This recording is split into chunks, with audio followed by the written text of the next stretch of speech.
Hey guys, welcome back. So in this video, I'm going to show you how to change cloud provider in Snowflake. Alright, so let's get straight into it. Now, log into your Snowflake. We are now here in home of Snowflake. Navigate now to the admin and then to the accounts. Here at the top right corner, you will see this blue button with account plus next to it. Click on that. And just like that, here you can create a new account.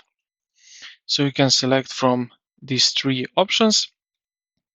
You can select region and then edition. And click next. And that's pretty much it.